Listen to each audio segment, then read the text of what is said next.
cascade range stretched endlessly beyond the reinforced glass windows of the Sterling pack house, their snow-capped peaks glowing amber in the October dawn. Cassandra Morgan stood at those windows every morning at 5:30, watching the mountains emerge from darkness like ancient sentinels guarding secrets they would never tell. She had watched those mountains for 5 years. 5 years of waking before the pack stirred. 5 years of managing a household that sprawled across 47,000 square feet of Montana wilderness.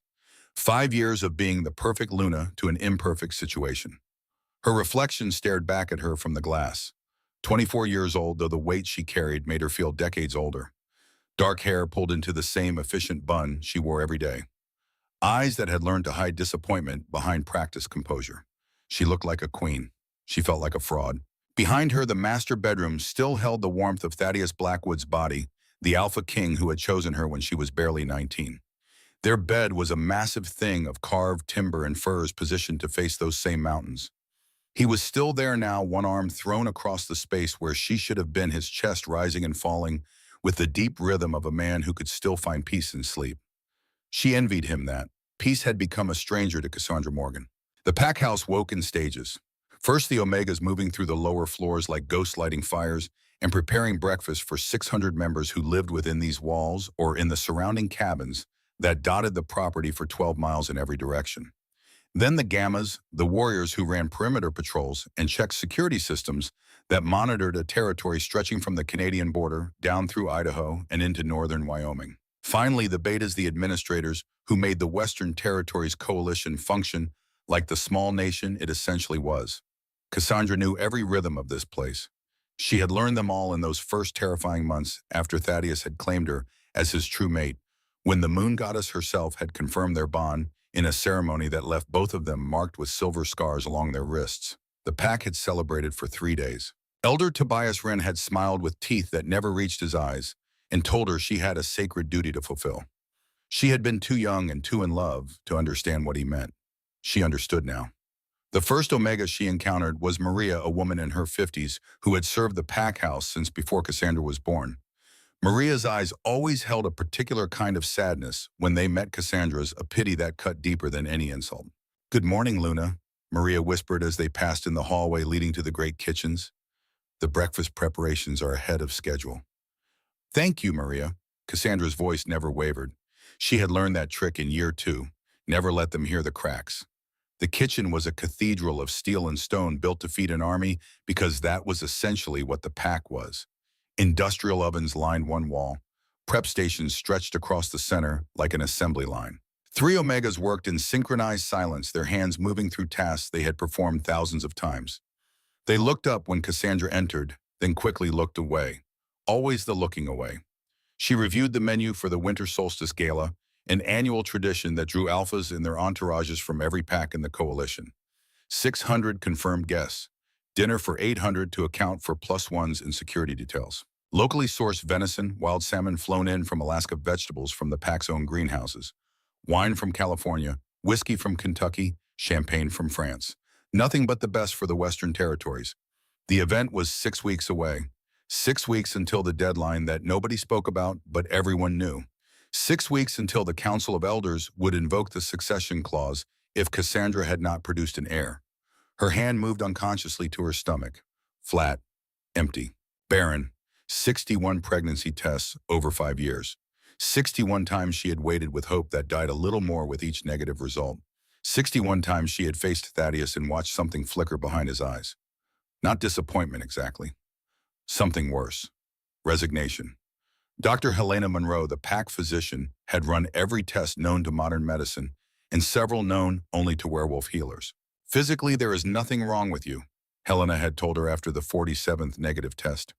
"Sometimes true mates take longer. The moon goddess has her own timeline."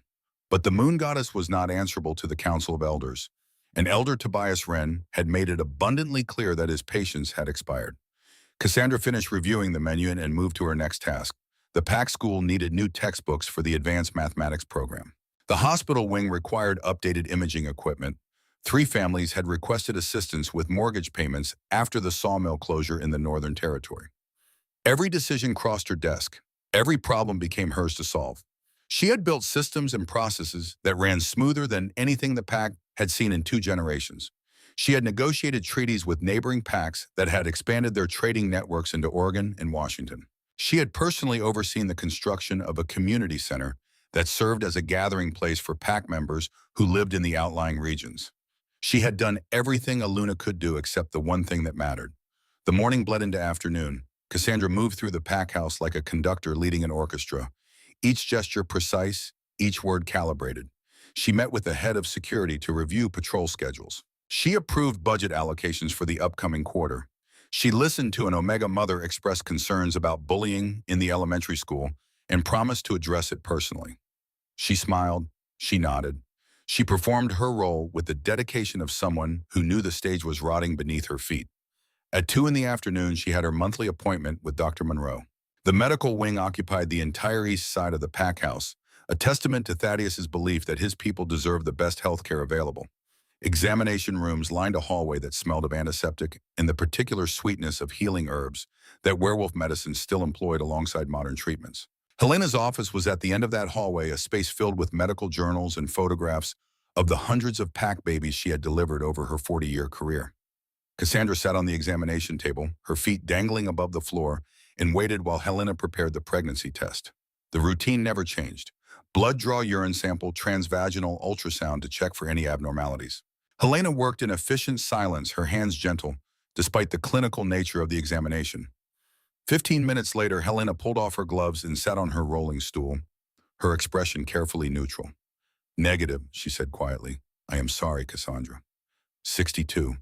"The council meets next week," Cassandra heard herself say. "Elder Wren has requested that you present a formal report on my fertility status." Helena's jaw tightened. "I will tell them what I have told them every month for the past year. You are healthy. You are capable of conception. True mate bonds sometimes require patience that political bodies do not possess." "Thank you, Helena." "Cassandra." The doctor's voice stopped her at the door. "I delivered you when your mother died in childbirth. I have watched you grow into a woman of remarkable strength. What the council is doing to you is unconscionable." But unconscionable did not mean impossible, and strength could not produce a baby from a womb that refused to quicken. Cassandra walked the hallways back to the central wing, passing pack members who nodded respectfully and then whispered as soon as they thought she was out of earshot. She had learned to hear those whispers even when they dropped to subsonic levels. Werewolf hearing was both blessing and curse. 5 years and nothing. "My cousin got pregnant on her first heat after mating. Elder Wren says it is an insult to the moon goddess. I heard the king is losing patience." She climbed the grand staircase to the second floor where the administrative offices and council chambers occupied rooms that had once served as ballrooms and galleries. The council chamber doors were closed, but she could hear voices inside. Raised voices. Thaddeus's distinctive baritone cutting through Elder Wren's raspy tenor. "I will not hear another word about replacing my mate. She is Luna by divine right, confirmed by the moon goddess herself. And the moon goddess has not seen fit to bless that union with offspring." Elder Wren's voice carried the weight of someone accustomed to being obeyed. "The succession clause exists for precisely this situation, Alphaking. A ruler without an heir is a powder keg waiting for a match. Every alpha in the coalition is watching, waiting. Some are already having quiet conversations about who might be better suited to lead. But let them talk. I chose Cassandra. That choice stands." "For how long?" Another voice joined the argument. Councilman Davies, who had 3 daughters and had been angling for years to marry one of them into the royal line. "The winter solstice is 6 weeks away. If your Luna has not conceived by then, the council has the authority to call a vote of no confidence. We have been more than patient, Thaddeus. We have given you 5 years." A long silence followed. Cassandra stood frozen in the hallway, her hand gripping the banister so tightly the wood creaked. "What exactly are you proposing?" Thaddeus's voice had gone cold. "Dangerous. We are not proposing anything." Elder Wren again, smooth as poisoned honey. "We are simply reminding you that the law is clear. An Alpha King must secure the succession. If his mate cannot provide that security, alternative arrangements must be made." Alternative arrangements. There are precedents, historical examples of alphas, who took secondary mates for breeding purposes while maintaining their true bond. It is not ideal, but it preserves the integrity of the pack while honoring the mate bond. You could keep your Luna in every way that matters, Thaddeus. She would simply share the burden of public duties with someone more capable. Cassandra did not remember walking away. She found herself in the gardens gulping air that tasted of pine and coming snow. Her vision blurred with tears she refused to shed where anyone might see. The gardens were her creation, built over 3 years from a wild tangle into something approaching beauty. Stone pathways wound between beds of mountain flowers that bloom purple and gold even this late in the season. A fountain carved from local granite burbled at the center, surrounded by benches where pack members could sit and find peace. She found no peace. Footsteps on gravel announced a visitor. She did not need to turn around to know who it was. Callahan Rivers had a particular way of walking, a measured tread that spoke of military training and predator patience. You heard. It was not a question. Cal had been Thaddeus's beta for 8 years, his second-in-command and oldest friend. He had also been Cassandra's ally since the day she arrived at the pack house, a terrified 19-year-old who had just lost both parents and found herself mated to a king. I heard, she confirmed. Cal sat on the bench beside her, his presence solid and comforting in a way that made her throat tighten. He was 30 years old, built like the warrior he was, with scars that mapped a lifetime of protecting the pack. His eyes, when they met hers, held genuine anger. It is unconscionable, he said, echoing Helena's earlier words. It is politics. Cassandra's voice sounded hollow even to her own ears. The pack needs an heir. I have failed to provide one. Elder Wren is simply doing what he believes is necessary. Elder Wren is a classist snake who has never believed you were good enough for Thaddeus because your parents were betas from a minor pack in Idaho. Cal's bluntness was one of the things she appreciated most about him. He has been undermining you since the day you arrived. This is not about the good of the pack, Cass. This is about power and control. Then he is winning. Not yet.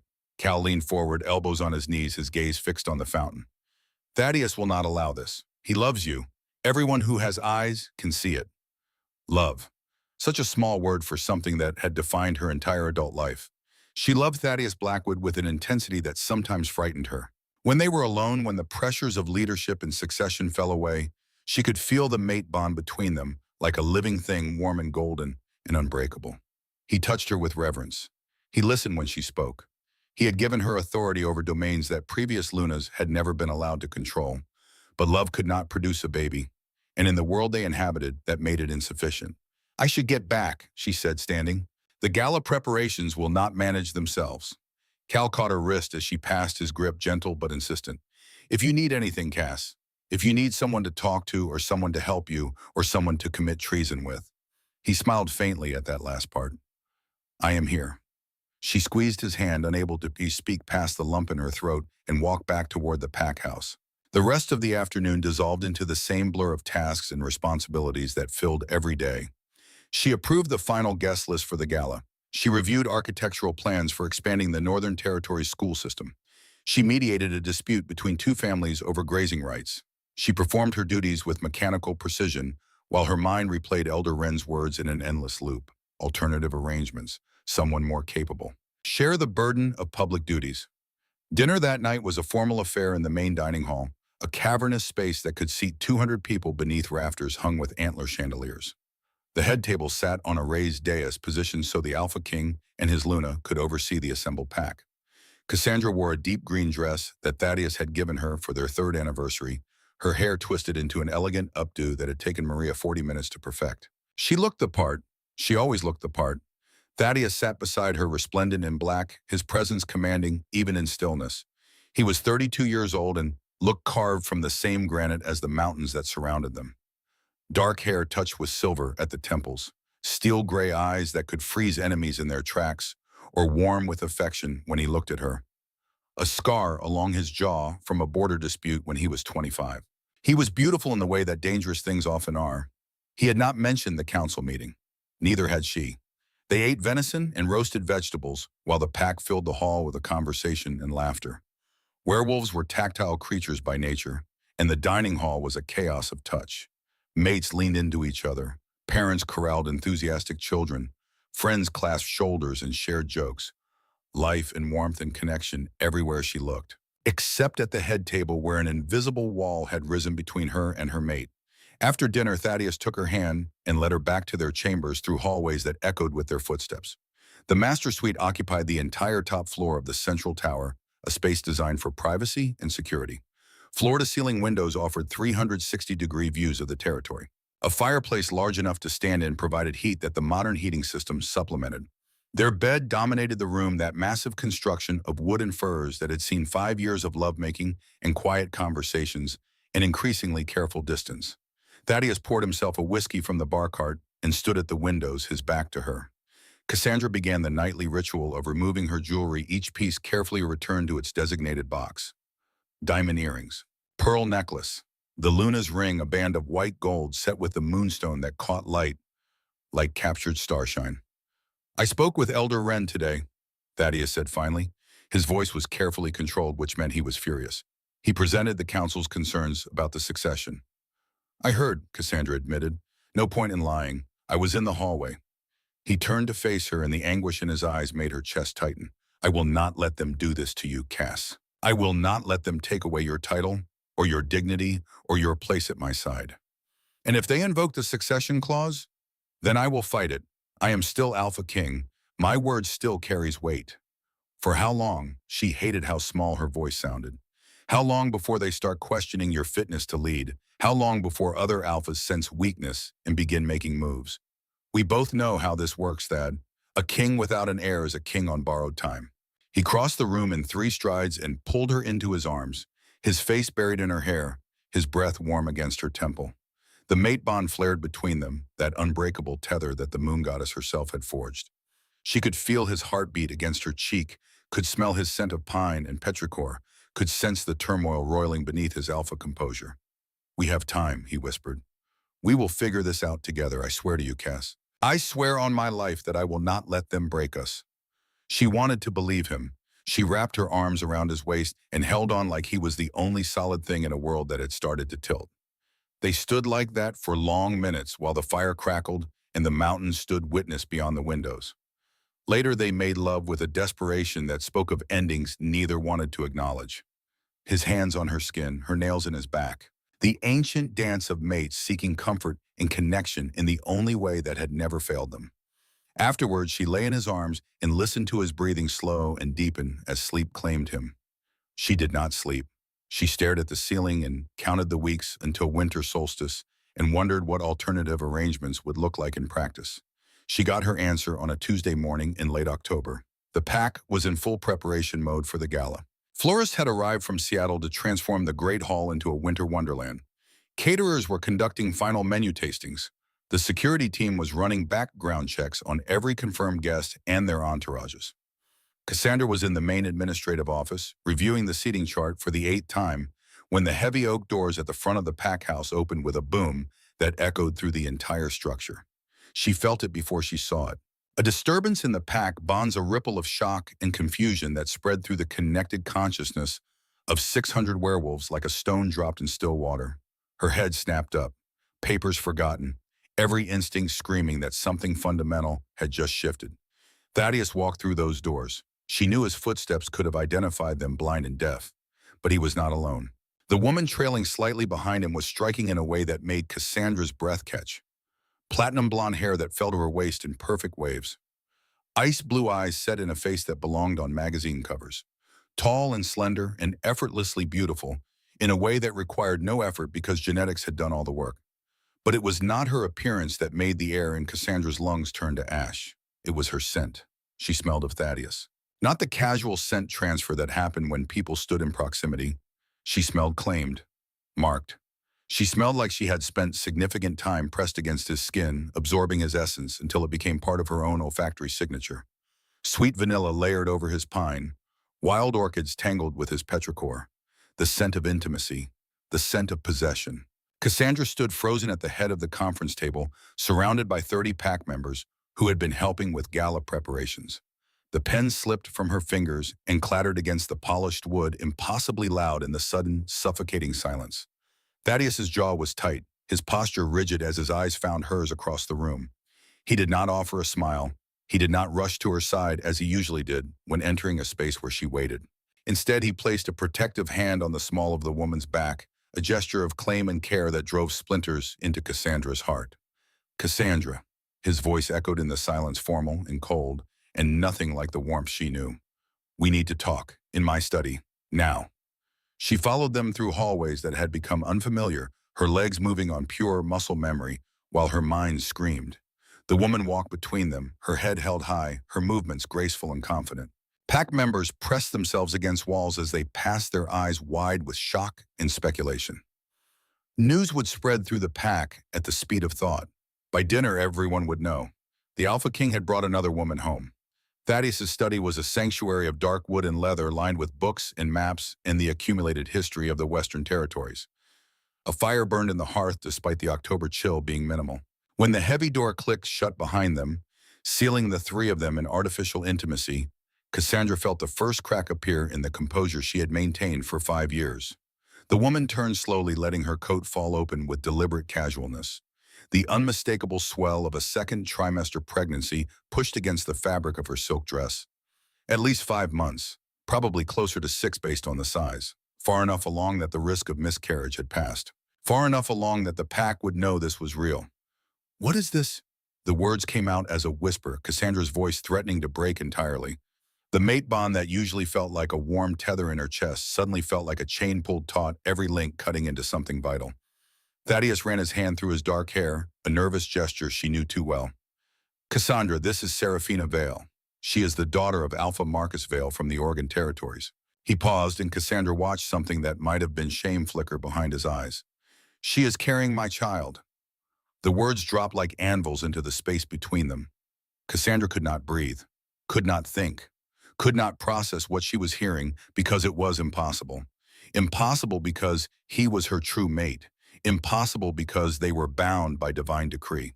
Impossible because he had promised her over and over again during 5 years of negative pregnancy tests that they would face this together. Her wolf howled in her mind, throwing herself against mental barriers with enough force to make Cassandra sway on her feet. Mate, traitor, betrayal. The wolf's rage was incandescent, demanding blood and justice and retribution. How? The single word scraped out of her throat like broken glass. The summer summit. Thaddeus would not meet her eyes. It was in May. Elder Wren and the council had just issued another ultimatum about the succession. I was stressed, overwhelmed. I made a mistake, Cassandra, one night, just one night, but she is carrying the next alpha of the Western Territories. 5 months ago, while she had been at home managing his territory and sleeping in his bed and loving him with everything she possessed, he had been sleeping with another woman. And that woman was now 5 months pregnant with his child, while Cassandra remained barren. The irony was a blade twisting in her gut. Serafina stepped forward, one perfectly manicured hand resting delicately on her swollen stomach. When she spoke, her voice was cultured and cold, each word precisely calculated.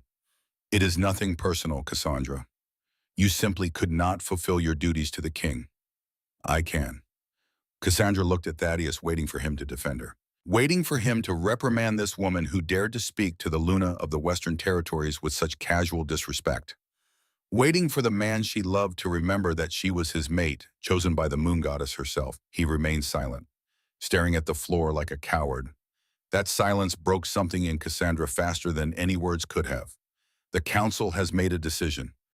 Thaddeus's voice had gone flat mechanical, like he was reading from a script someone else had written. "Serafina will take the title of Luna. The pack needs to see their future secured with a confirmed heir. The Winter Solstice Gala will serve as her official introduction to the coalition." 6 weeks.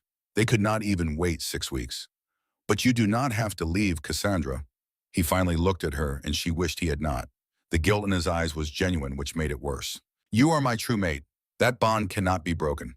You will stay in the East Wing. You will still be mine, just not in the public eye. The pack will understand. This is for the good of everyone." The sheer audacity of his proposition cut through her shock like a lightning strike. He wanted to keep her as a secret, a shameful thing hidden in the shadows, while another woman paraded around with her title, her husband, and the child that should have been hers. While Serafina hosted galas and negotiated treaties and accepted the respect that Cassandra had earned through 5 years of flawless service, he wanted her to be the mistress while his mistress became his wife. The mate bond did not break. You could not break a true bond without death. But in that moment, standing in Thaddeus Blackwood's study, with his pregnant mistress smiling like a cat with cream, Cassandra felt that bond mutate. It twisted from a lifeline into something diseased. A festering wound that would poison her slowly unless she cut it out herself. "You want me to be your mistress?" Her voice came out eerily calm, devoid of the hysterics they were both clearly bracing for. While your mistress becomes your wife, it is for the good of the pack, Cassandra. Thaddeus stepped toward her, reaching for her hand like he had any right to touch her. Please try to understand. I am trying to find a solution that honors our bond while securing the future. You can stay. You can still be part of my life. This does not have to destroy us. She flinched away from his touch violently, her wolf snarling so loudly in her mind that she was surprised they could not hear it. Don't touch me. The words came out low and dangerous. You are no longer my alpha, and I will never be your shadow. She did not wait for his response. She turned on her heel and walked out of the study, her spine straight, her head high, refusing to let them see her crumble. She walked through hallways lined with pack members who quickly looked away. She climbed the grand staircase to the second floor. She passed the administrative offices where she had spent countless hours building something meaningful. She made it to her bedroom before her legs gave out. The master suite felt like a mausoleum. Every surface mocked her with memories. The bed where he had held her last night. The windows where they had watched sunrises together. The fireplace where they had talked about their future back when she still believed they had one. She collapsed on the bathroom floor, her vision blurring with tears she could no longer contain. The pain of the betrayal was physical. A tearing sensation in her chest where the mate bond writhed like something dying. She dry heaved over the toilet, her entire body shaking with the force of grief and rage and heartbreak. 5 years. 5 years of loving him and serving his pack and believing that their bond meant something sacred. He had thrown her away for a politically convenient pregnancy. Cassandra knelt on the cold marble and let herself break. She cried until her throat was raw and her eyes were swollen and she had no tears left to shed. She cried for the girl she had been at 19, so in love and so naive. She cried for the woman she had become, competent and strong, and ultimately worthless because she could not produce an heir. She cried for the future she had envisioned, children with Thaddeus's eyes, and her determination, a family built on love and divine blessing. She cried for something else too, something that was just beginning to take shape in her mind as the shock wore off and reality set in. She could not stay here. The knowledge came with crystalline clarity. Thaddeus said she did not have to leave, but that was a lie born of guilt and political calculation. The East Wing was not a generous offer. It was a prison, a place where she would be forced to watch Serafina raise the child that cemented her claim to everything Cassandra had built, where she would hear the pack whisper about the barren Luna relegated to the shadows, where she would slowly go insane from proximity to a mate who had betrayed her. She knew pack law. A Luna could not simply walk away from her alpha. The mate bond created obligations that superseded personal desire. If she tried to walk out the front door, the guards would stop her before she reached the driveway. Elder Wren would invoke some obscure pack law that gave the council authority to detain her for her own protection. She would be locked in the East Wing, a prisoner to her own broken heart, watching the life she should have lived play out with another woman in the starring role. If she was going to leave, she would have to run, and she would have to do it tonight. Running from a werewolf pack was essentially signing your own death warrant. Wolves were apex predators designed by nature to track and hunt and capture. Their sense of smell could follow a trail days old. Their hearing could detect a heartbeat from 100 yards. Their pack bonds created a network of consciousness that made hiding nearly impossible. To escape the Western Territories, Cassandra would have to become something other than what she was. She would have to become invisible. The plan formed in pieces as she moved through the master suite with mechanical precision. First, a duffel bag from the closet. Not the expensive luggage Thaddeus had bought her for their second anniversary, something ordinary that would not attract attention. She packed quickly, jeans and sweaters, practical clothes that could withstand hard travel.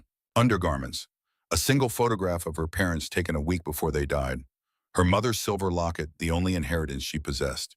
The safe hidden behind a painting of the Cascade Mountains held $52,000 in cash. Money she had saved over 5 years from the stipend Thaddeus provided for personal expenses. Money she had told herself was for emergencies. She had never imagined an emergency like this. She stuffed it into the bottom of the duffel, wrapped in a towel to muffle any sound it might make. Then came the dangerous part.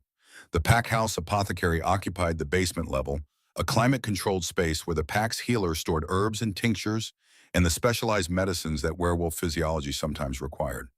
Cassandra had been down there countless times, helping to inventory supplies and learn about traditional remedies. She knew where everything was kept, including the wolf's bane, aconitum lycoctonum, monk's hood, devil's helmet. It had a dozen names and one consistent quality: it was lethally toxic to werewolves. Ingesting even a small amount could cause paralysis, organ failure, and death within hours.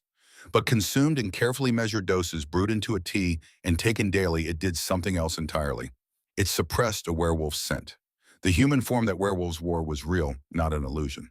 But it carried markers that others of their kind could detect. Pheromones that signaled pack affiliation, rank, gender, fertility status. A complex olfactory signature that was as unique as a fingerprint and just as identifiable. Wolf's bane in sublethal doses scrambled those signals. It made a werewolf smell completely, utterly human. It would also make her violently ill. Constant nausea, weakness, potential organ damage if used too long. But it would hide her from the trackers that Thaddeus would inevitably send. Cassandra moved through the darkened hallways like a ghost, avoiding the main routes where pack members might still be awake. The basement stairs were stone worn smooth by centuries of feet. The apothecary door was locked, but she had the master key that all senior pack members carried. Inside, the air smelled of dried sage and lavender and darker things. She found the wolf's bane in a locked cabinet marked with warning symbols. 6 mason jars of dried purple flowers and leaves. She took 4, leaving 2 so the theft would not be immediately obvious. Wrapped them in cloth to prevent breakage. Tucked them into her duffel bag next to the cash. When she emerged from the basement, her heart was hammering so hard she was sure the entire pack could hear it. But the hallways remained empty. Most pack members were in their own quarters or the common areas. No one paid attention to Aluna moving through her own home. Back in the master suite, she sat on the edge of the bed and waited. Thaddeus would come eventually. He always came to bed, even on nights when they fought. The mate bond would pull him here, would make separation physically uncomfortable. She had maybe 3 hours before that happened. Outside the window, storm clouds had begun to gather over the mountains. Cassandra watched them build massive thunderheads that promised the kind of Pacific Northwest deluge that could turn the forest into an impassable maze. The weather forecast had predicted heavy rain starting around midnight, continuing through the morning. 50-mile-per-hour winds. Zero visibility. Perfect. At 11:30, she changed into her running clothes. Moisture-wicking layers that would not weigh her down when they got wet. Hiking boots with good traction. A dark jacket with a hood. She plaited her hair into a tight braid. She stripped off her Luna's ring and left it on the nightstand, catching the firelight one last time. At 11:45, the first drops of rain hit the windows. At 11:50, she slung the duffel bag over her shoulder and opened the private door that led from the master suite to the servants' staircase. A route she knew would be empty because the Omegas had finished their duties hours ago. Maria stood at the bottom of the stairs. The older woman looked up as Cassandra descended, her eyes taking in the bag, the clothes, the obvious intent. For a long moment they stared at each other. Maria had served the pack house for 30 years. She had witnessed 3 different Lunas come and go. She knew things that others only suspected. Slowly, deliberately, Maria turned her back. Cassandra slipped past her and out the servants' entrance into a night that had turned savage with wind and rain. The forest behind the pack house was ancient and unforgiving. Douglas fir and western red cedar that had stood for centuries. Undergrowth thick enough to hide a dozen dangers. Terrain that rose and fell in sudden cliffs and hidden ravines. In good weather, it was challenging. In a storm like this, it was potentially deadly. Cassandra ran, not in her wolf form. Paws left distinctive tracks, and her white coat would be a beacon in the darkness. She ran on 2 legs, human and clumsy, stumbling over roots she could not see and crashing through branches that tore at her clothes. The rain was a solid wall of water soaking through her jacket in seconds, turning the ground to slick mud beneath her boots. The mate bond pulled at her chest like a physical hook, urging her to turn back. Every step away from Thaddeus felt like tearing off a piece of her own soul. The bond was not designed to be fought. It was meant to draw mates together, to create an unbreakable connection that sustained them both. Breaking away from it felt like dying slowly. She ran anyway. Through the darkness and the storm, in the agony of severance, Cassandra Morgan ran. She ran until her lungs burned and her legs shook, and she could no longer tell the difference between rain and tears on her face. She ran until the pack house lights disappeared behind her, and all that existed was the next step, the next breath, the next moment of choosing freedom over captivity. By dawn, she was 15 miles away, buying a ticket at a Greyhound station in Kalispell under the name Bellwoods. The bus smelled like diesel in desperation. Cassandra slumped in a seat at the back, her wet clothes steaming in the overheated interior, and watched Montana disappear through a grimy window. The mountains receded into the distance, those ancient sentinels that had witnessed her rise and fall, now standing judgment on her flight. She did not look back. The Pacific coast town of Timber Cove emerged from the fog like something half remembered from a dream. Population 2,800 according to the faded sign at the city limits. Cassandra stepped off the Greyhound at a depot that was little more than a bench and a shelter, her boots hitting cracked asphalt that glistened with perpetual moisture. The air tasted of salt and fish and diesel exhaust, a combination that made her stomach turn even before the wolfsbane had fully entered her system.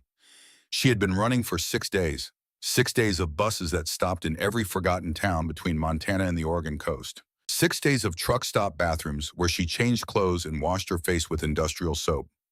6 days of paying cash for everything, never using a name twice, never staying anywhere long enough to be remembered. The duffel bag felt like it weighed 100 pounds despite containing everything she owned in the world. Timber Cove looked like the end of something.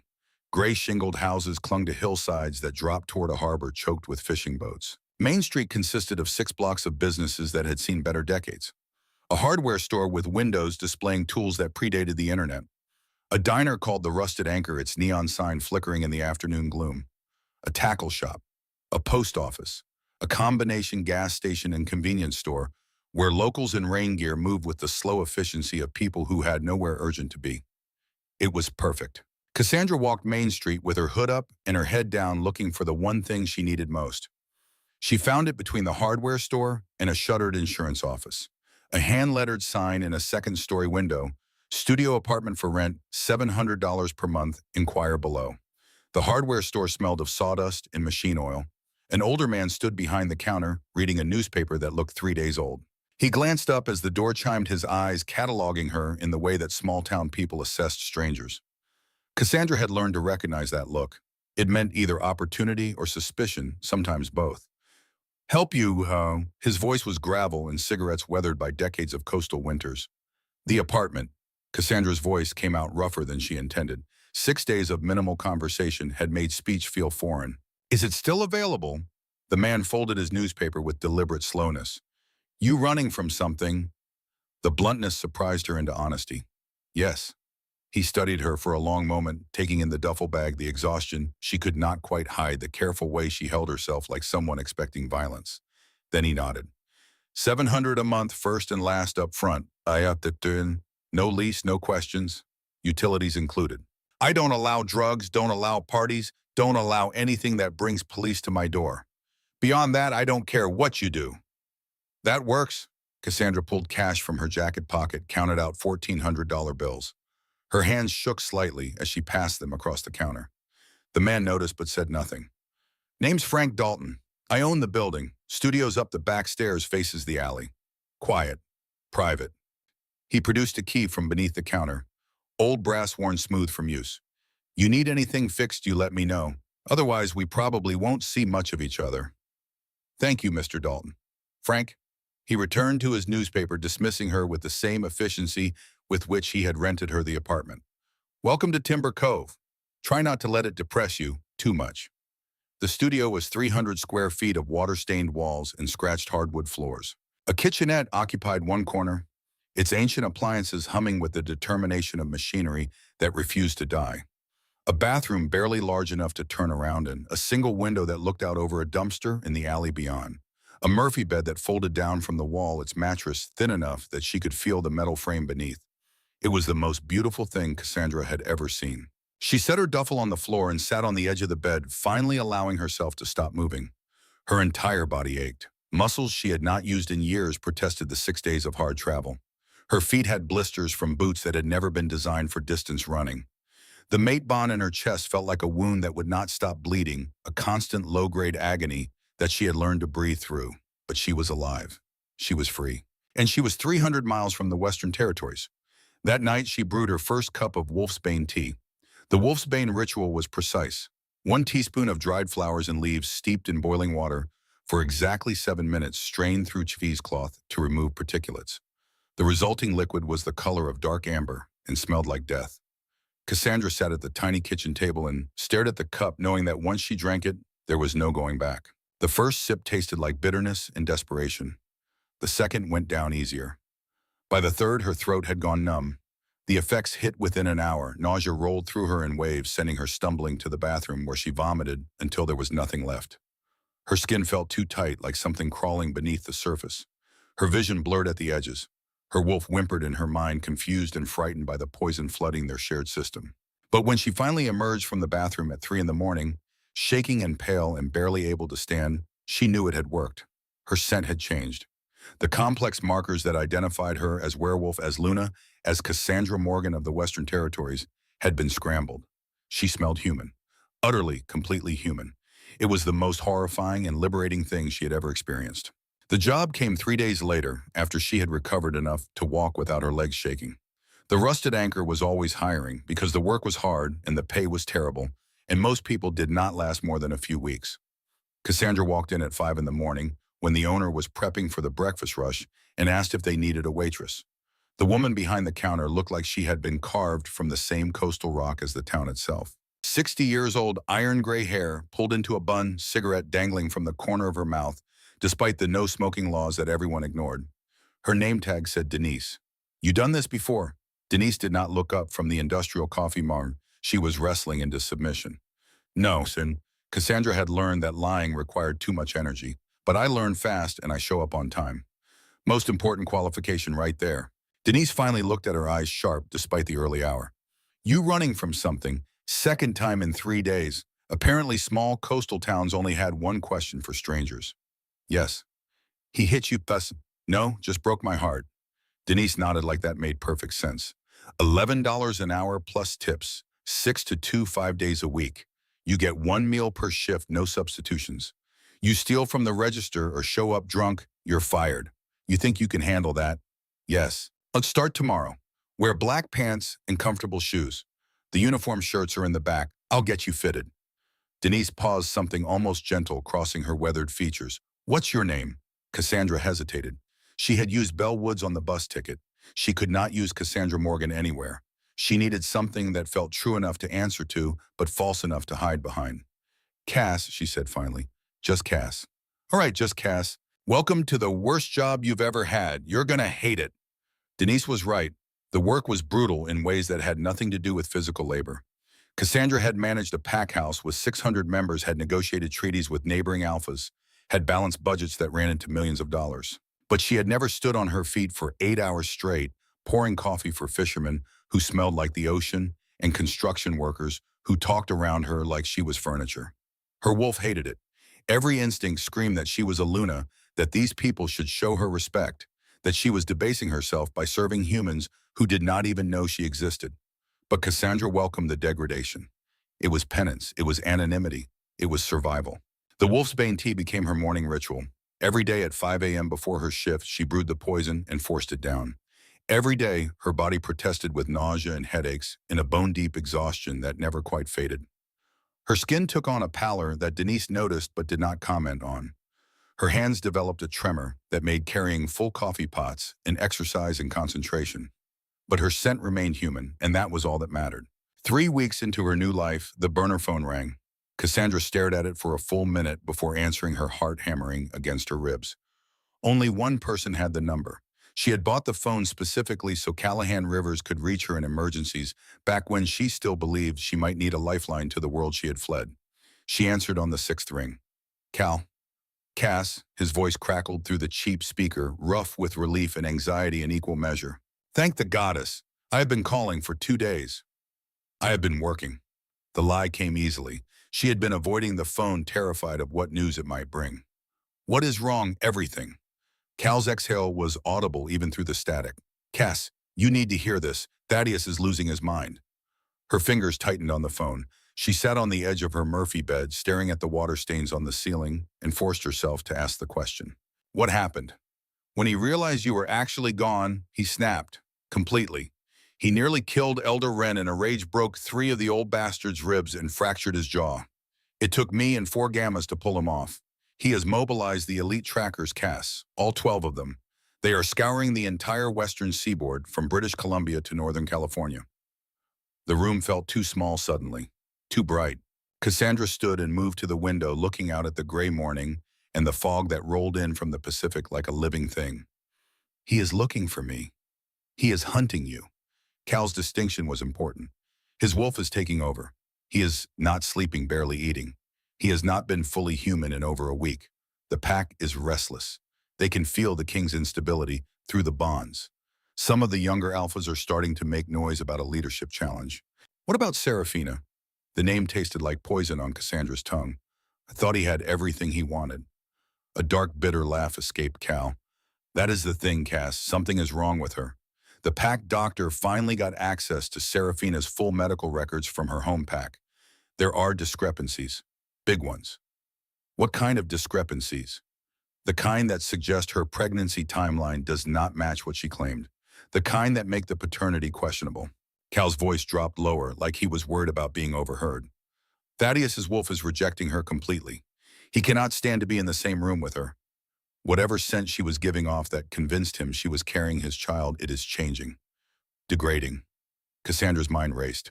Werewolf pregnancies were difficult to fake precisely because of scent markers. A female carrying a particular male's child would smell of him in ways that went beyond simple contact. The pheromones were distinct, unmistakable, coded at a level that conscious deception could not touch, unless someone had found a way to fake them. Cal, what are you saying? I am saying that the pack's cybersecurity team has been digging, quietly, without Thaddeus knowing because he is too far gone to think straight. Cal paused. Cass, they found something, but I need to verify it before I tell you. I need to be absolutely certain. How long? A week, maybe 2. I will call you the moment I know. Cal. Cassandra closed her eyes, fighting the surge of emotions that threatened to overwhelm her carefully constructed composure. Is he going to find me? Silence on the other end of the line. Then quietly, the trackers found fabric from your jacket near the Washington-Oregon border. They have a fragment of your scent, Cass. They are moving south. I do not know how much time you have, but it is not long. The call ended. Cassandra stood at the window with the dead phone in her hand and watched the fog consume the town below. 3 weeks. She had bought herself 3 weeks of anonymity, and now the net was closing in. She could run again. Catch a bus to California, maybe down to Mexico, where pack law did not reach. Keep running until she found somewhere the Western territories had no influence, no connections, no reach. But running required energy she no longer possessed. The wolf's bane was taking a toll that went beyond nausea and tremors. She was losing weight she could not afford to lose. Her reflexes were slowing. Her wolf was retreating deeper into their shared consciousness, growing weak from the constant poison. She could not run forever. That night, she made a decision. She would stay in Timber Cove for 1 more week. If the trackers got close, she would see them coming. The town was small enough that strangers stood out. She would have warning. And if Cal called with information that changed everything, she needed to be somewhere he could reach her. 1 more week. Then she would decide. The decision was made for her 6 days later. Cassandra was in the middle of the lunch rush carrying a tray loaded with fish and chips for a table of construction workers when the room tilted sideways. The fluorescent lights overhead suddenly seemed impossibly bright, searing into her retinas with painful intensity. The smell of frying grease, which she had grown accustomed to over 3 weeks, became overwhelmingly pungent. Her stomach lurched violently. The tray slipped from her hands. Dishes shattered on the floor in an explosion of ceramic and food. The room spun. Cassandra reached for the counter to steady herself, but her legs had turned to water. She heard someone shouting her name, felt hands catching her before she hit the ground. Then nothing. She woke in a hospital room so white it hurt to look at. The smell of antiseptic and illness made her stomach heave, but there was nothing left to vomit. An IV line ran into her left arm. A blood pressure cuff squeezed her right bicep at regular intervals. Through the window, she could see Timber Cove's main street and the ocean beyond gray and eternal. A doctor stood at the foot of her bed reading a chart. He was older, maybe 60, with kind eyes behind wire-rimmed glasses and a beard that had gone completely white. His name tag identified him as Dr. Patel. Well, Ms. Morgan, he looked up from the chart with a small smile. The good news is you are not dying. Your blood pressure dropped dangerously low, which caused the fainting spell, likely due to stress, malnutrition, and what appears to be chronic dehydration. Cassandra tried to sit up. The room swayed. I need to leave. I cannot afford this. Please lie still. Dr. Patel's voice was gentle but firm. We have you on fluids, and I need to discuss something important with you before you go anywhere. He moved to the chair beside her bed, settling into it with the ease of someone who had delivered difficult news many times before. Ms. Morgan, when was your last menstrual period? The question came from nowhere. Cassandra blinked at him, trying to process through the fog in her head. I do not remember. 2 months, maybe longer. I have been under a lot of stress. It affects my cycle. That would be consistent with what we found. Dr. Patel pulled the chart closer, reading from it. Your blood work shows significantly elevated levels of human chorionic gonadotropin, HCG. Do you know what that is? She knew. Every werewolf female knew. HCG was the hormone that pregnancy tests detected, the biological marker that confirmed conception. No, Cassandra whispered. That is impossible. My husband and I tried for 5 years. I'm infertile. I do not know what to tell you, Ms. Morgan, but the blood test does not lie. Dr. Patel's smile was genuinely pleased, like he was delivering good news. You are approximately 8 weeks pregnant. Based on your HCG levels, I would estimate conception occurred sometime in early September. Have you told the father? The world stopped. 8 weeks, early September. 1 week before Serafina had walked through the pack house doors with her swollen belly and her lies. 1 week before Thaddeus had shattered Cassandra's world with his confession of betrayal. The last time they had made love. The morning before everything fell apart. When he had pulled her close and whispered promises about time and patience and figuring things out together. A baby, Thaddeus's baby, after 5 years of negative tests and medical consultations and slowly dying hope. After she had fled into the wilderness and poisoned herself with wolf's bane and rebuilt her life as a waitress in a forgotten coastal town. She was carrying the true heir to the Western Territories. The irony was so sharp it felt like a physical wound. She wanted to laugh, she wanted to scream, she wanted to rage at the moon goddess who had held this blessing back for 5 years and then delivered it at the worst possible moment in the worst possible circumstances. Ms. Morgan or doctor. Patel's voice cut through her spiraling thoughts. Are you all right?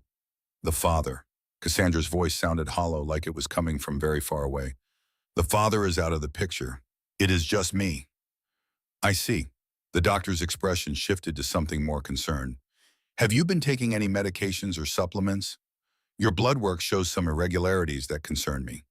Your liver enzymes are elevated and your white blood cell count is abnormal, the wolf's bane. The poison she had been drinking every morning for 3 weeks, flooding her system with toxins designed to suppress werewolf scent and traits. Poisoning herself to stay hidden. Poisoning her baby. Cassandra could not form words, could not breathe. The walls were closing in. I am going to prescribe prenatal vitamins and recommend you see an OBGYN as soon as possible. Dr. Patel stood making notes on his chart. Your blood pressure is dangerously low. You need to reduce stress, eat regular meals, and get adequate rest. Pregnancy is hard enough without adding malnutrition and exhaustion to the mix. How long, she managed to ask. How long can I continue? My current lifestyle. Dr. Patel gave her a look that suggested he knew exactly what kind of lifestyle she meant. Ms. Morgan, whatever you are running from, whatever situation you are in, you need to think about more than just yourself now. That baby inside you deserves the best chance at life, and that means you need to take care of yourself. Is that understood? She nodded mutely. They released her 4 hours later with a prescription she could not fill because she had no insurance and a referral to an OBGYN she would never see. Cassandra walked back to her studio apartment through the perpetual coastal fog and sat on her Murphy bed staring at nothing. A baby. Her hand moved unconsciously to her stomach. Flat. Empty. But not anymore. Deep inside, cells were dividing and growing and forming something that would become a person. Half her, half Thaddeus. The child they had tried so desperately to create for 5 years finally manifesting at the worst possible moment. If Thaddeus knew, he would tear the world apart to bring her back. Not because he loved her, though some part of him still did. Not because he wanted to make amends, though guilt clearly drove some of his feral searching. He would hunt her because she carried his heir. The legitimate, true-blooded heir that Serafina's child could never be, no matter what documents Elder Wren had forged. She would be locked in a gilded cage forever, an incubator for his precious legacy. Her value reduced to the child in her womb. Cassandra looked at the 4 remaining jars of wolf's bane sitting on her kitchen counter. The poison that had kept her hidden but was now killing her baby. Dr. Patel's words echoed in her mind. Elevated liver enzymes, abnormal blood cell count, dangerously low blood pressure. She was carrying the next alpha of the Western Territories, and she was poisoning him with every cup of tea she drank. The choice was impossible. Continue the wolf's bane and stay hidden while slowly killing her child, or stop the poison, allow her natural werewolf scent to return, and light a beacon that would guide Thaddeus's trackers straight to her door. Cassandra stood and walked to the sink. She picked up the first jar of wolf's bane. The dried purple flowers rattled against the glass. Her hands shook as she unscrewed the lid. She poured it down the drain. One by one, she emptied all 4 jars, watching the toxic flowers swirl away into the darkness of the pipes. When the last jar was empty, she stood at the sink and cried. For the child she was choosing to protect. For the freedom she was choosing to sacrifice. For the future that was now inevitable. Within 3 days, her natural scent would return. Within a week, any tracker within 100 miles would smell her. Within 2 weeks at most, Thaddeus would find her. But her baby would have a chance. The withdrawal was worse than anything she had experienced. For 72 hours, Cassandra lay on the bathroom floor of her studio apartment, sweating out the poison as her werewolf metabolism forcefully rejected the accumulated toxins. Her temperature spiked to 103 degrees. She hallucinated seeing Thaddeus in the corner of the room, watching her with those steel gray eyes. Denise from the diner found her on day 2 after Cassandra had missed 2 shifts without calling. The older woman took one look at her, shaking on the floor, and called Dr. Patel, who made a house call that he absolutely should not have made and asked no questions that Cassandra could not answer. Flu too, he told Denise, though his eyes said he knew better. She needs fluids and rest. I will check on her tomorrow. On the 4th day, the fever broke. Cassandra woke on her bathroom floor with sunlight streaming through the small window and felt something impossible. Her baby moved. It was barely there, a flutter like butterfly wings against the inside of her abdomen. So faint she might have imagined it. But her wolf stirred for the first time in weeks, rising from the depths where she had retreated, and sang with recognition. Pup. Our pup. Cassandra placed her hand on her stomach and felt it again. That tiny flutter, that whisper of life. And with the poison finally purged from her system, her werewolf senses came roaring back. She could smell herself again, the complex markers that identified her as what she truly was. Wildflowers and rain and pine. The distinct, potent aroma of a royal Luna. And underneath it, woven through her own scent like gold thread through fabric, the scent of the child she carried. Already distinct. Already his own person. She had lit the beacon. And now all she could do was wait. The call came 2 weeks later. Cassandra was sitting on the front steps of the hardware store, watching the fishing boats come in, with the afternoon tide when the burner phone buzzed in her pocket. Cal. She answered before the first ring finished. It is over, Cal said without preamble. His voice was shaking with an emotion Cassandra could not quite identify. Cass, it is all over. The pack is in ruins. And Thaddeus has completely snapped. What happened? We found the truth about Serafina. Cal sounded like he had not slept in days. The cyber team hacked the private servers at Oregon Health and Science University in Portland. We found her real medical files. Cass, everything was forged. The ultrasound images she showed Thaddeus were digitally altered. The DNA markers, claiming Blackwood paternity, were fabricated. She was pregnant, yes, but not by Thaddeus. Cassandra's hand tightened on the phone. Then who? A rogue alpha named Kieran Stone. She had been sleeping with him for months. The entire thing was a setup. Cal's voice turned bitter. Elder Wren funded it, all of it. He paid a doctor at the fertility clinic $280,000 to create false records. He wanted you gone, Cass. He wanted a Luna he could control. And he found one in Serafina. The magnitude of the betrayal made Cassandra's breath catch. It had all been a lie.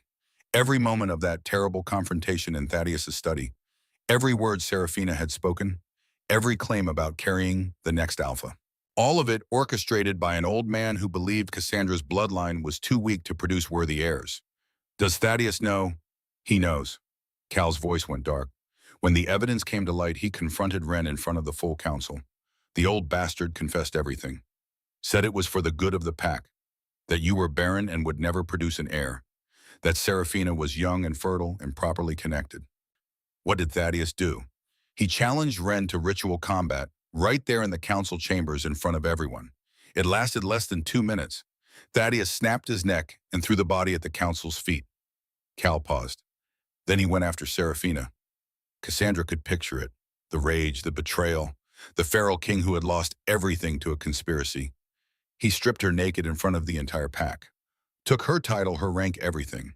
Then he exiled her to the no man's land between territories. The rogue lands, where Kieran is probably still waiting for her. Cal laughed, but there was no humor in it. She walked out of the pack house with nothing but the clothes the Omegas gave her out of pity. And Thaddeus?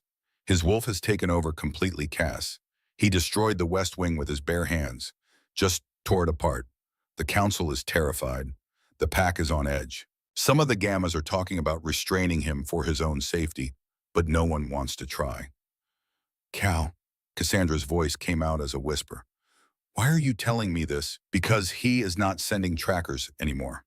The words dropped like stones. He called them all back 3 days ago, said if anyone was going to find you, it would be him. And Cass, without the wolf's bane suppressing your scent.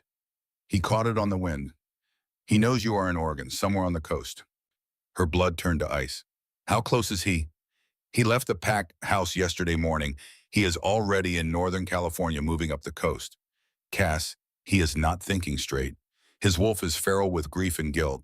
He knows he threw away his true mate for a lie. He knows what he did to you, and it is killing him. Cassandra stood looking out at the Pacific Ocean that stretched endlessly toward the horizon. No more running, no more hiding. The truth was coming for her on 4 legs, empowered by rage and regret. How long do I have? 2 days, maybe 3 if he stops to rest, but I do not think he will. Cal's voice softened. Cass, if you need me to come to you, if you need help, just say the word. I will be there. No. She touched her stomach, feeling the slight swell that had begun to show. This is between him and me. It always was. Cass, wait. There is something else you should know. Cal hesitated, then pushed forward. The mate bond. When you left, it nearly destroyed him. I have never seen anything like it. He can feel you out there, can sense that you are alive but suffering. It is driving him insane. Whatever happens when he finds you, remember that he is not completely rational right now. His wolf is in control. The call ended.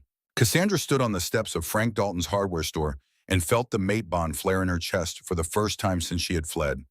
That golden tether that connected her to Thaddeus Blackwood, dormant and aching for months, suddenly burned with the intensity of a dying star. He was close, and getting closer with every hour. She went back to her studio apartment and began to prepare. Not to run, not to hide, but to face the confrontation that had been inevitable from the moment she fled into the storm. She was carrying his child, the true heir he had destroyed their bond trying to obtain. And when he discovered that truth, everything would change.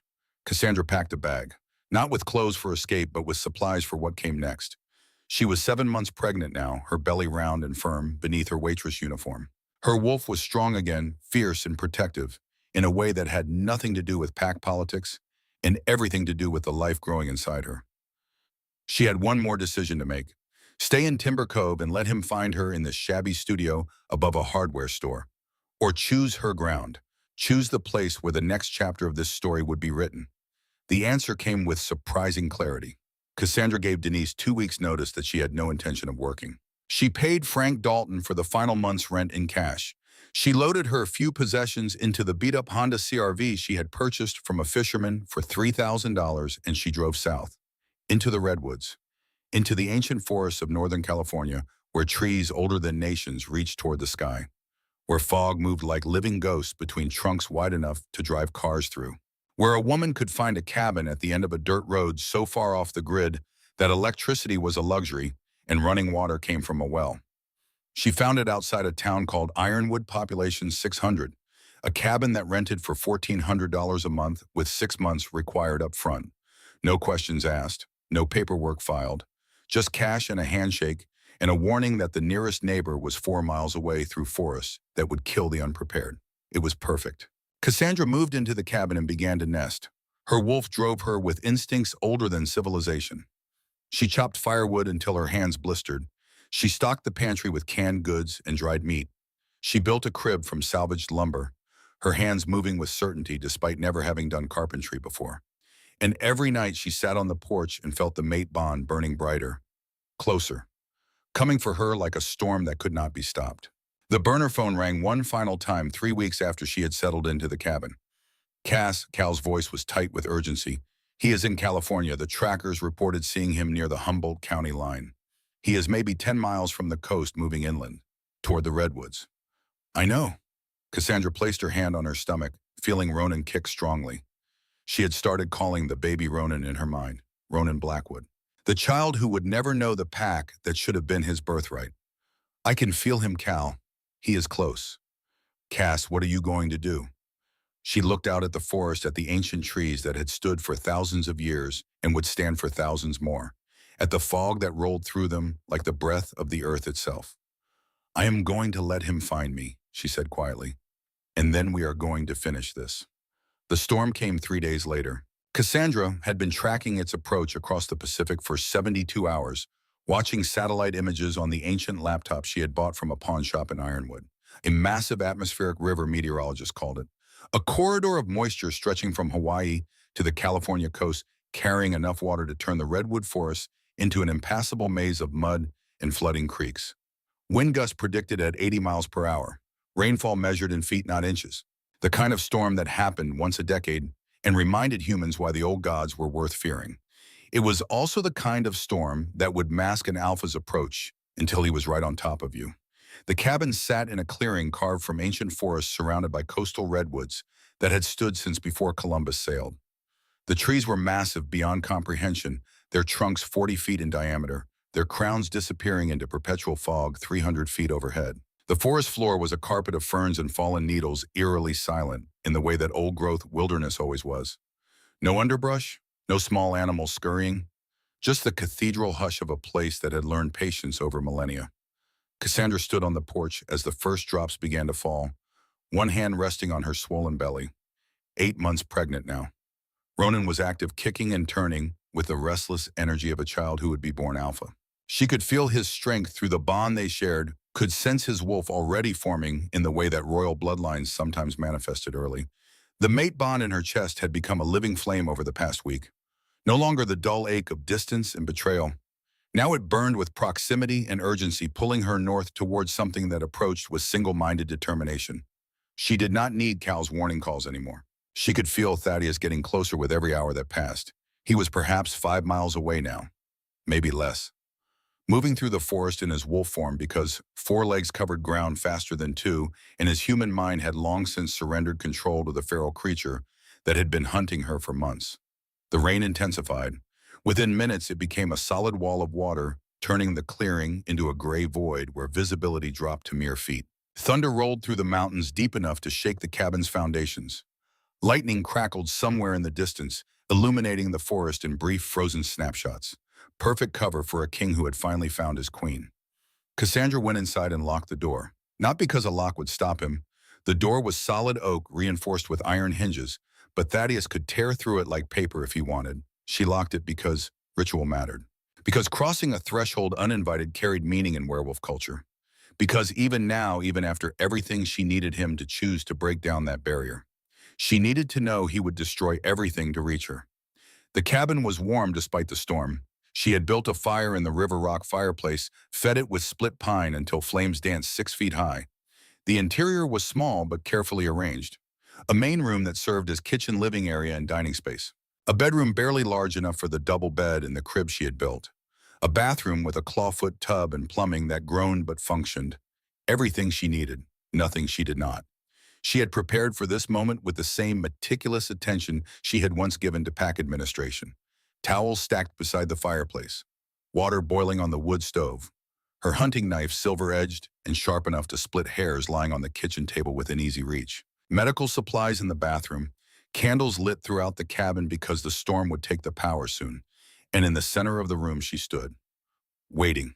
The scent hit first. It crept through the grass around the door and the spaces where the cabin's logs did not quite meet. Pine and petrichor and something darker. The smell of a predator who had been running for days without rest. The smell of a male who had lost everything and was operating on instinct alone. It was Thaddeus's scent, but wrong, feral, unhinged, dangerous in ways that the controlled Alphaking had never been. Cassandra's wolf rose to the surface, hackles raised, ready to defend their pup against any threat. Even one that wore the face of their mate. The footsteps came next, heavy tread on the porch steps. The creak of wood under significant weight. A pause at the door so long that Cassandra wondered if he had changed his mind.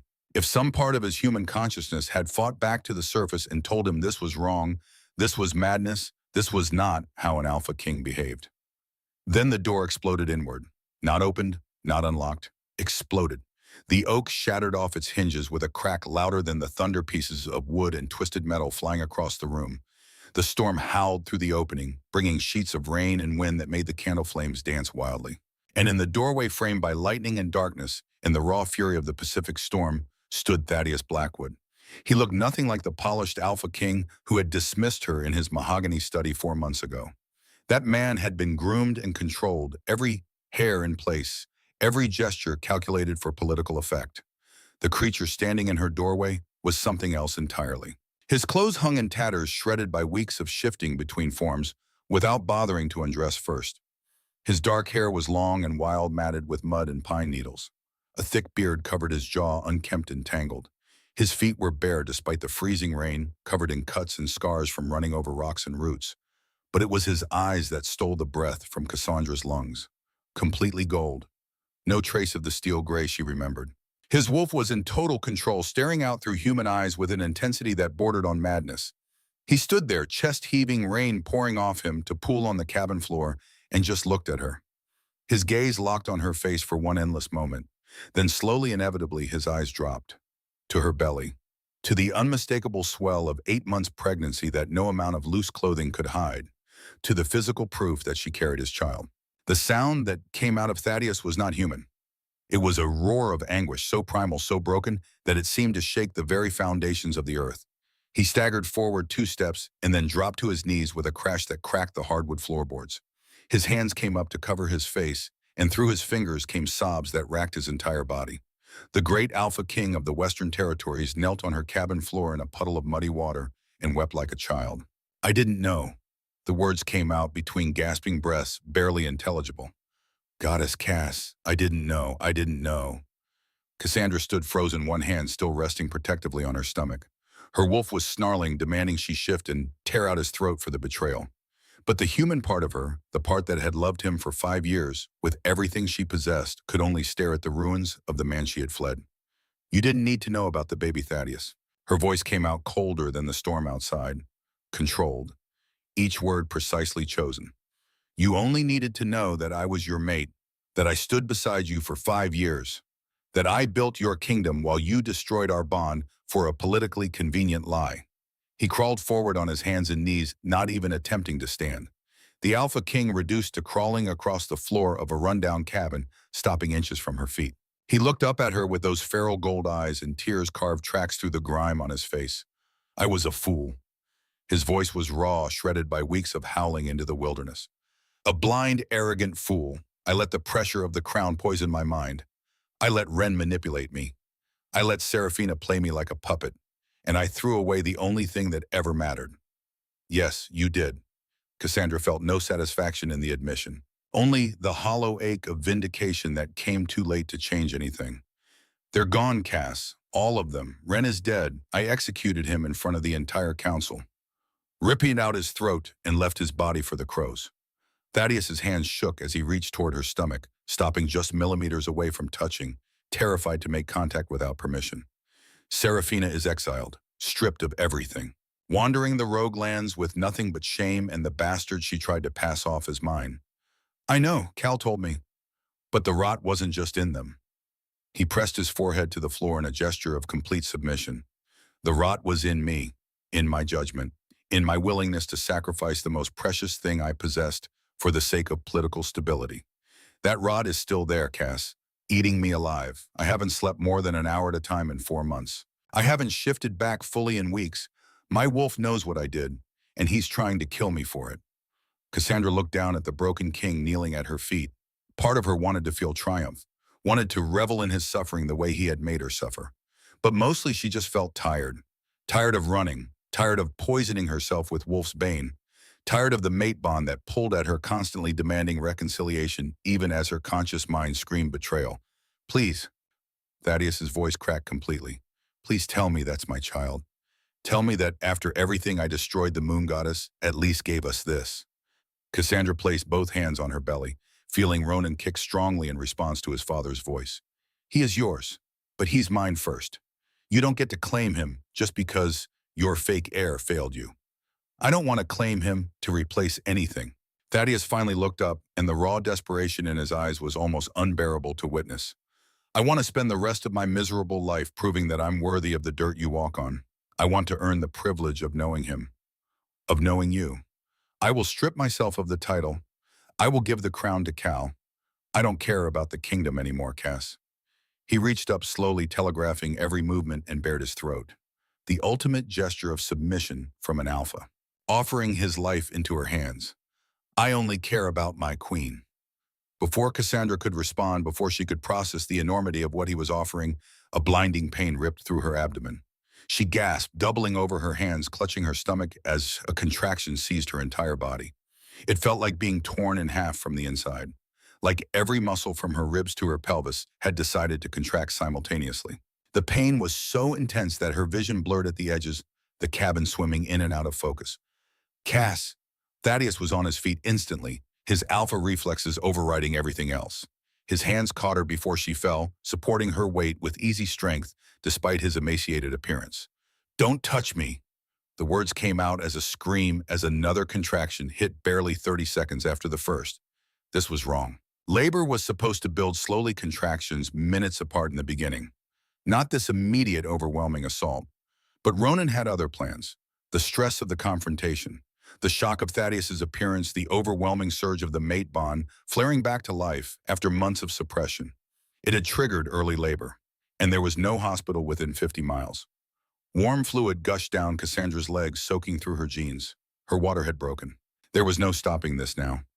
"Cass, I have to help you." Thaddeus's voice had changed completely. The feral madness was gone, replaced by the calm authority she remembered from before everything fell apart. The Alpha King taking command of a crisis. "I know you hate me. I know I deserve every bit of that hatred. But right now, I'm the only one here. And our son is coming, whether we're ready or not." Another contraction drove her to her knees. Cassandra screamed through it, her wolf howling in her mind with pain and fear and primal rage. When it passed, leaving her gasping and shaking, she found herself in Thaddeus's arms. He had scooped her up effortlessly despite his weakened state, cradling her against his chest as he carried her to the bedroom. His scent surrounded her, pine and petrichor, mixed with the musk of a male in protective mode. The mate bond surged between them, suddenly alive and vital, in a way it had not been since the night of the betrayal. "I hate you," she sobbed as he laid her on the bed. "I hate you so much." "I know." He was already moving, stripping the ruined jeans from her legs, covering her with blankets. "You can hate me for the rest of our lives, Cass. Just let me help you bring our son into the world. That's all I'm asking. Just this." The next 6 hours dissolved into a hell of pain and exhaustion that made everything else seem insignificant. Cassandra had thought she understood suffering. She had endured 5 years of fertility struggles and monthly disappointments. She had survived the betrayal and the flight through the storm. She had poisoned herself with wolf's bane and rebuilt her life from nothing. None of it compared to labor. The contractions came in waves that crashed over her with no mercy, no pause, no respite. Her body was trying to tear itself apart to bring Ronan into the world, and there was nothing she could do but endure. She screamed until her voice gave out. She gripped the sheets until they tore. She cursed Thaddeus and the moon goddess and the entire werewolf race for making reproduction this agonizing. And through it all, Thaddeus stayed. He knelt beside the bed, one hand gripping hers hard enough to leave bruises, the other checking her progress with a clinical efficiency that suggested he had delivered babies before. His voice never wavered as he coached her through each contraction, telling her when to push and when to breathe and when to rest. He wiped sweat from her forehead with a cool cloth. He supported her back when she needed to sit up. He poured his strength into her through the mate bond, that golden tether that connected them, flowing with power for the first time in months. "You're doing so well, Cass," he murmured during a brief respite between contractions. "Our son is almost here. Just a little longer." "I can't." She was crying openly now, tears mixing with sweat. "I can't do this anymore. It hurts too much." "Yes, you can." His eyes slowly fading from gold back to steel gray as his human consciousness reasserted control, held hers with absolute conviction. "You're the strongest person I've ever known. You survived me. You survived everything I put you through. You can survive this." At 3:47 in the morning, as the storm finally began to break and the first hints of dawn touched the eastern sky, Ronan Thorne Blackwood came into the world. The sound of his first cry was the most beautiful thing Cassandra had ever heard. A sharp, indignant wail that announced his arrival and his displeasure at being forced out of his comfortable womb into the cold reality of existence. Thaddeus caught him, his large hands impossibly gentle, as he lifted the tiny squalling bundle. He was perfect.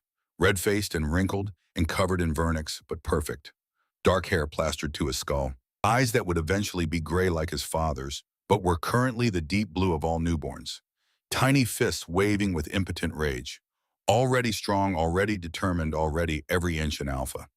Thaddeus wrapped him in a clean towel, his hands shaking, tears streaming openly down his face. He placed Ronan on Cassandra's chest with a reverence usually reserved for holy relics. "Our son," he whispered. "Cass, our son."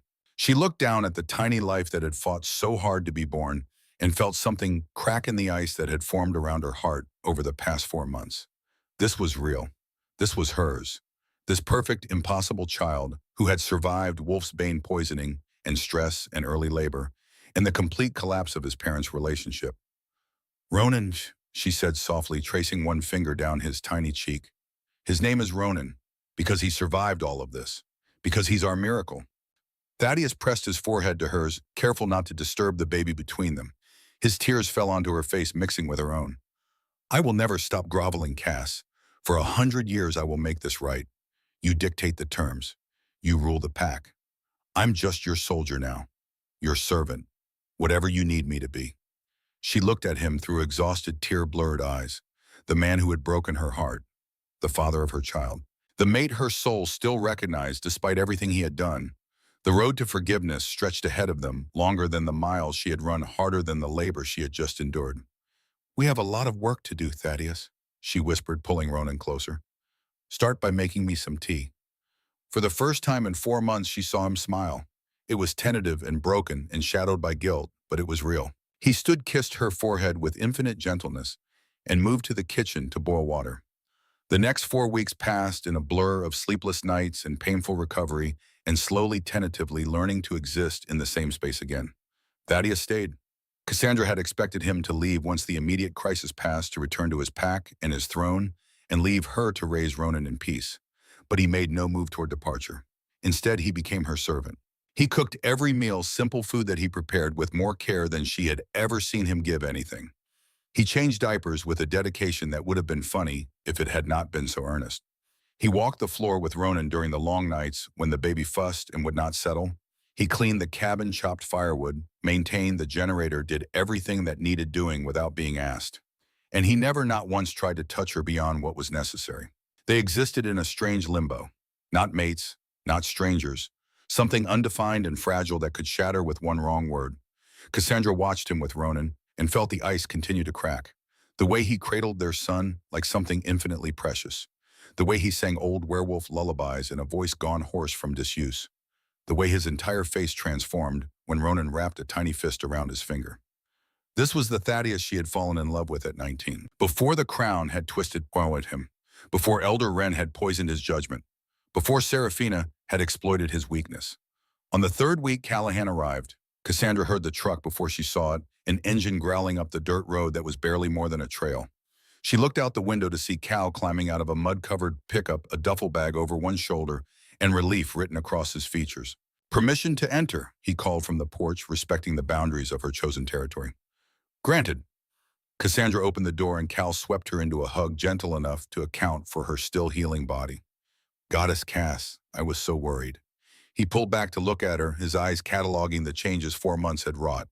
Then his gaze dropped to Ronan sleeping in a basket by the fire. "Is that him?" "That's Ronan." Cal knelt beside the basket with the reverence of an uncle meeting his nephew for the first time. "He's beautiful. He has your chin. And Thad's unfortunate nose." He looked up with a grin that faded when he saw Thaddeus emerge from the bedroom. The two men stared at each other. Alpha and Beta, king and second, brothers in everything but blood. Thaddeus looked like he wanted to say something, but the words would not come. Cal saved him the trouble. "You look like hell, Thad." "I've earned it." Cal stood, moving to stand between Cassandra and Thaddeus in a gesture that was purely protective. "I came to check on Cass, to make sure she has everything she needs, and to deliver a message from the council." "The council can go to hell, fine," Thaddeus said flatly. "That's basically what they said about you." Cal pulled a folded document from his jacket. "Official notice. They're invoking the absence clause. You've been gone for 4 months without formal communication or delegation of authority. They're calling for a vote on interim leadership." Cassandra watched Thaddeus's face, expecting anger or desperation. Instead, she saw only calm acceptance. "Good, let them vote. I formally abdicate. The crown goes to whoever the council deems fit. I'm done." "Thad," Cal's voice held warning. "You don't mean that. The pack is your life. The pack is my responsibility. There's a difference. Thaddeus looked at Cassandra, his eyes holding hers with painful honesty. I chose politics over my mate once. I won't make that mistake again. If staying king means leaving them, I choose them. Every time. Forever. Silence filled the cabin. Even Ronan seemed to sense the gravity of the moment, remaining peacefully asleep despite the tension. Actually, Cassandra heard herself say, "You're not abdicating, you're being demoted." Both men turned to stare at her. She stood moving to take the document from Cal's hands, scanning the legal language. Then she looked at Thaddeus with a calm that belied the chaos of her thoughts. "We're going back to the Western Territories, all three of us, but not as Alpha King and Luna. We're going back as Queen and King Consort."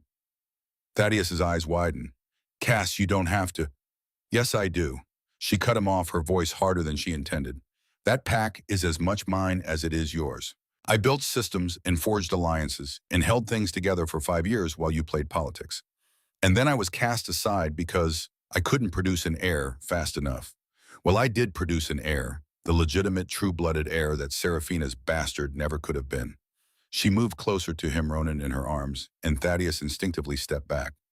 "Here are my terms, Thaddeus Blackwood. We return as a family. You publicly abdicate the title of Alpha King. I take the throne as ruling queen. You become my consort and advisor, but you serve at my pleasure. The pack answers to me. The council answers to me. And if you ever lie to me or betray me or put politics above our bond again, I will take our son and disappear so thoroughly that even the moon goddess won't be able to find us." She let the words hang in the air, watching him process what she was offering. Not forgiveness, not reconciliation, but a chance. A path forward that acknowledged what he had destroyed while building something new from the ashes. "Do you accept my terms?" Thaddeus dropped to one knee right there in the middle of the cabin and bared his throat. "I accept. On my life, on my honor, on everything I am or ever will be. You are my queen, and I am your servant." Cal looked between them, a slow smile spreading across his face. "The council is going to lose their minds." "Good," Cassandra said coldly. "They've earned it." The journey back to Montana took 3 days. They traveled in Cal's truck, Ronan secured in a car seat that Cal had bought specifically for the trip. Cassandra sat in the back with the baby while Thaddeus rode in front, staring out the window at the landscape he had crossed on foot in his mad search. They stopped at a hotel in Boise so Cassandra could rest and Ronan could have a proper bath. That night, while the baby slept in a portable crib and Cal kept watch in the adjoining room, Thaddeus sat on the edge of the bed and finally spoke the words that had been building for 4 months. "I know saying sorry means nothing. I know it doesn't undo what I did or fix what I broke, but I need you to know that I understand exactly how badly I failed you."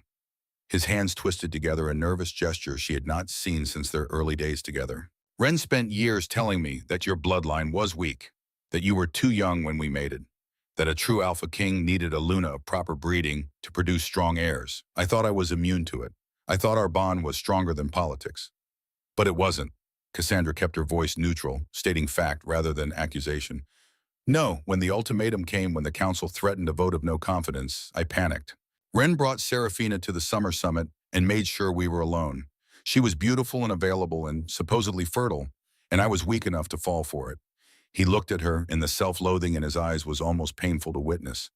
"One night, that's all it took to destroy 5 years of trust." "Did you love her?" The question had haunted Cassandra for months. "No, I barely knew her. It was purely physical. The worst kind of betrayal because it meant nothing."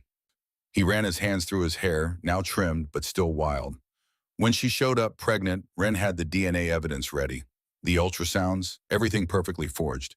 And I wanted so desperately to believe that I had secured the succession that I didn't question any of it. You chose convenience over truth. I chose politics over you, and I will regret it until the day I die."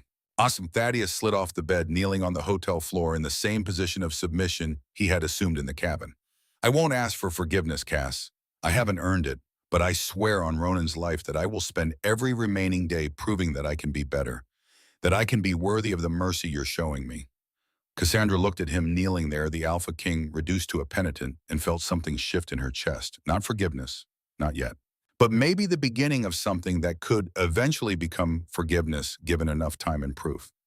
"Get up, Thaddeus. We have a long drive tomorrow." He stood, and for a moment they stared at each other across the space of the hotel room. Then tentatively he reached out one hand. She looked at it for a long moment before placing her hand in his. The mate bond flared between them, warm and golden and damaged but not destroyed. "We're going to rebuild," she said quietly. "Everything. The bond, the pack, the kingdom. But we're doing it my way, on my terms. Do you understand?" "Yes, my queen." They arrived at the Western Territories pack house on a cold November afternoon.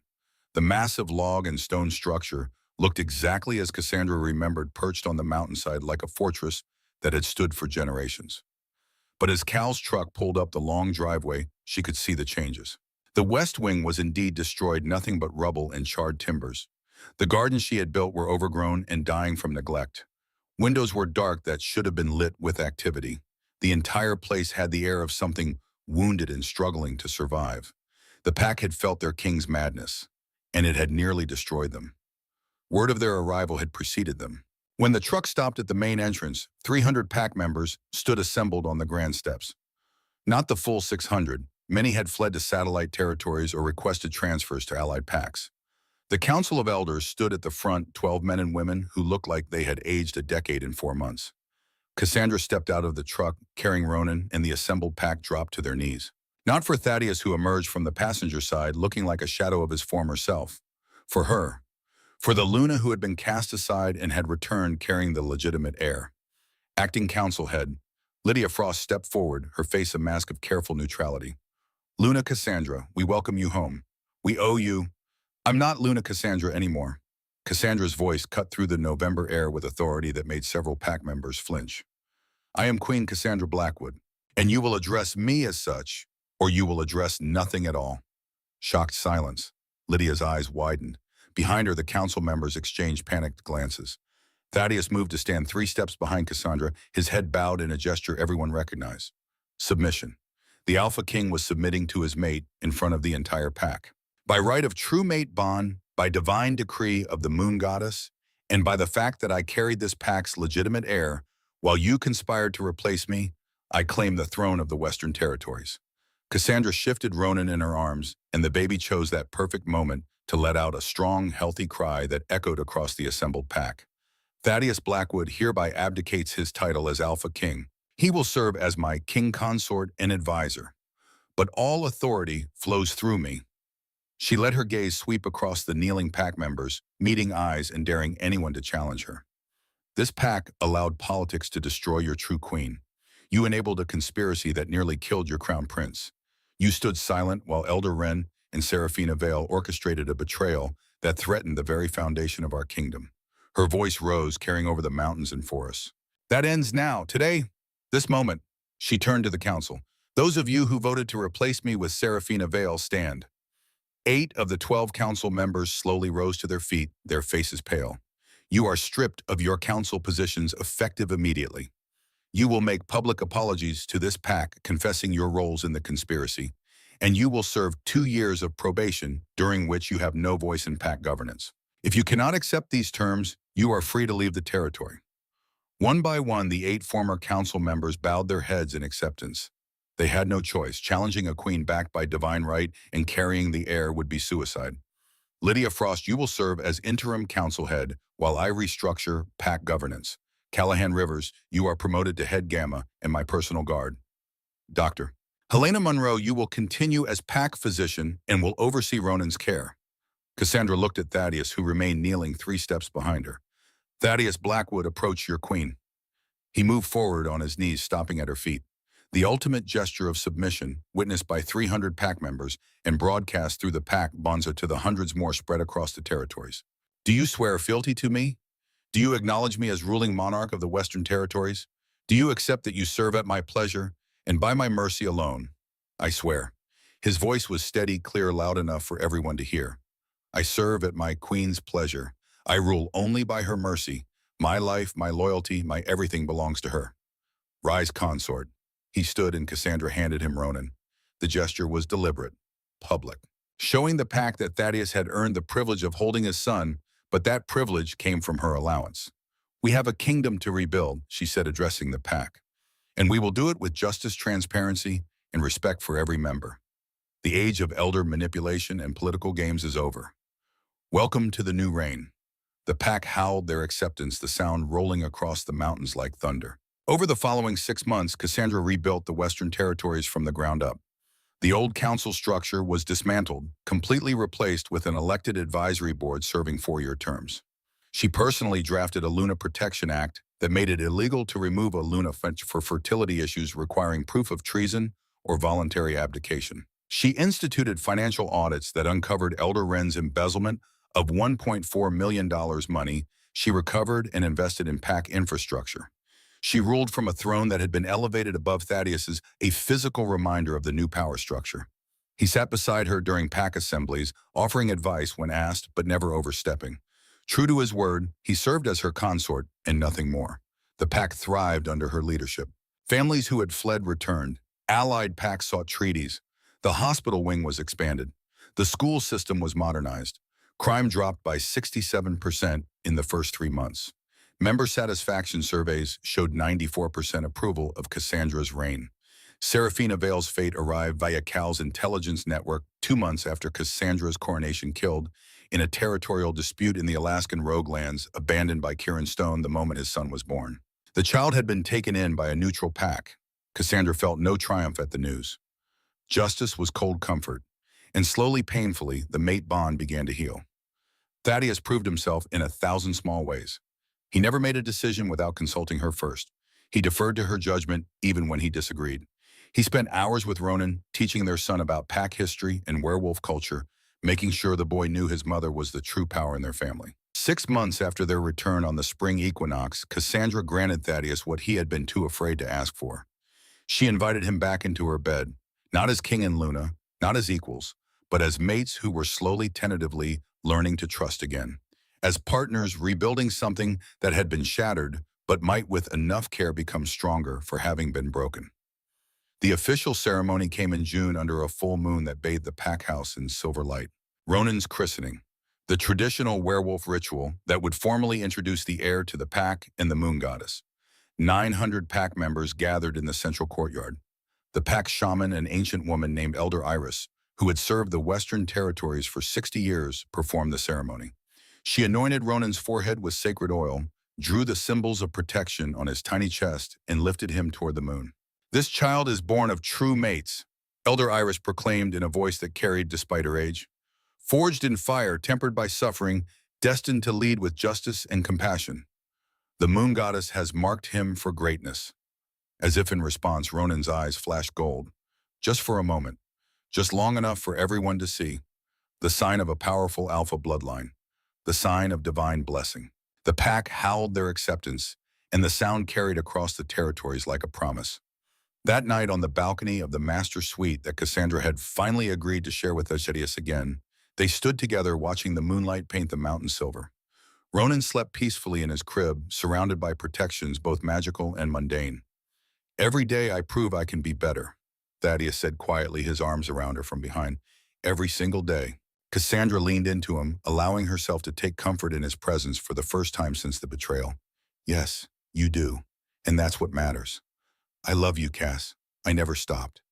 Even when I was too blind and stupid to show it properly." She looked up at him, at the man who had broken her heart, and then spent 6 months proving he could be trusted with the pieces. "I know, and someday when I'm ready, I'll be able to say it back without feeling like I'm betraying myself." He kissed her forehead, accepting the limitation without complaint. "I can wait. I'll wait forever if that's what it takes." Behind them, through the open balcony doors, they heard Ronan stir in his sleep. Both parents turned instinctively, their wolves rising to protective attention. But the baby settled again, his tiny chest rising and falling with the steady rhythm of innocent dreams.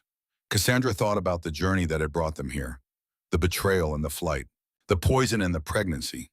The confrontation in a cabin during a storm. The long road back to something that resembled trust. She thought about the girl she had been at 19, so in love and so naive. About the woman she had become at 24, tempered by suffering into something harder and wiser.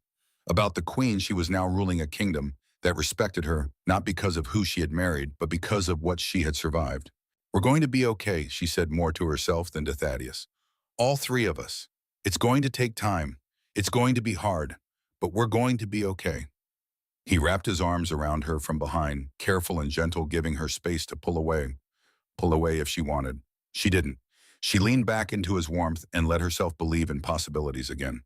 Above them, the moon shone down on the Western territories, on a pack that had been broken and was slowly healing, on a kingdom ruled by a queen who had learned that true strength came not from never falling, but from choosing to rise, on a family built from ashes and spite and the stubborn refusal to let betrayal be the end of the story.